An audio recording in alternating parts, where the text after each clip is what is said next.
Let's get it done. It is deadline day. It looks like it's going to be fairly quiet. Is that about right? Not necessarily. Might be 1 or 2 bits of action where not necessarily players coming in, but some going out on loan or permanently. We'll see. Might be an interesting day. Okay, and is that with an attempt to get them a little bit of game time, or just trimming the squad? Yeah, a bit of game time for some of them, but also there may be one permanent deal happening today. But we'll have to wait and see. And is that very much with sort of January in mind and trying to get the books balanced? Books balanced. I'm doing pretty well. I think I'm in credit everywhere. So on that front, now I'm hoping I don't need to do any balancing. You know, we've sold a couple of players, haven't we? Alfie's gone. Michael Smith's gone. We brought 1 player in. So I certainly haven't got to balance the books. I'd like a bit more to spend. Always managers will tell you the same. So no, pleased with the squad. Brought a couple of players in over the last week or so. So we're adjusting, and you know, he's with the deadline passing at 5 today. I doubt very much anybody will be coming in. Okay, and I was going to ask about that, because obviously the crowds at the Mem have held up very well in the conference, perhaps even higher than people might have expected. Does that give you a little bit more scope in your budget, or has it stayed pretty much what it was over the summer? Listen, the more people get through the gate, it's obviously there'll be a bit more money to spend in January, I'd imagine. So I think everything comes into it, what sort of position we're in, and where I need to think we need to strengthen, really. So I'm always looking to strengthen the team for the right players. So you know, January might be an interesting month as well. But at the minute, these boys in the squad, I said it to them before the game. Tuesday night, sorry, bloody hell, mine's gone. Yeah, too much time on the phone. Yeah, Tuesday night I said, you know, you boys have got an opportunity.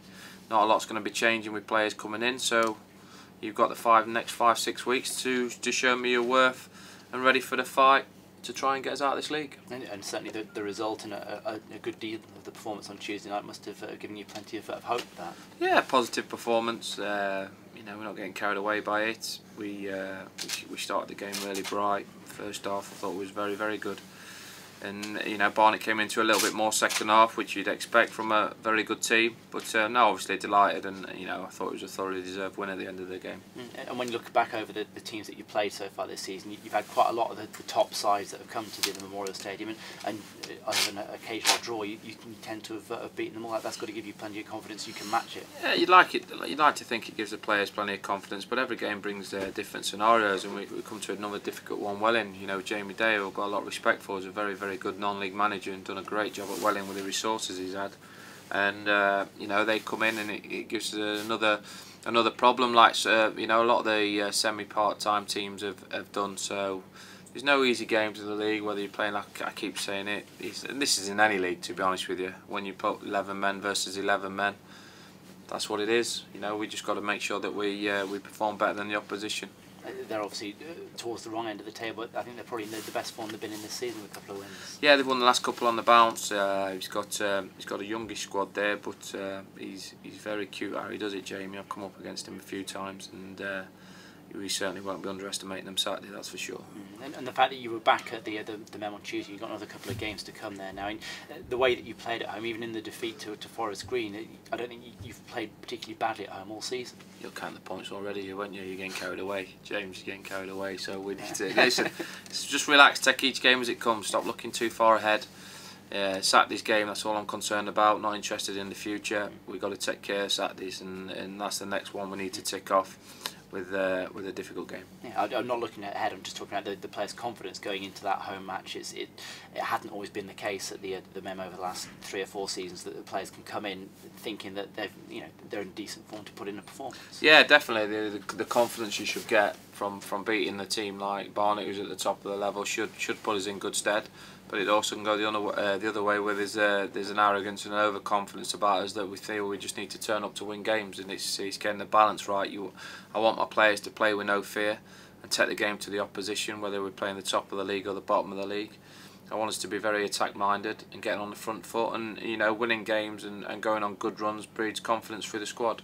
It was great to see Neil Trotman back on the bench on Tuesday. Was that one where it was a desperation one, or would he be available if you wanted him? Oh, it's no desperation. We got good players in the stand Saturday. You know, Gosling missed out, Ledbitter missed out, Dave Martin didn't make the 16.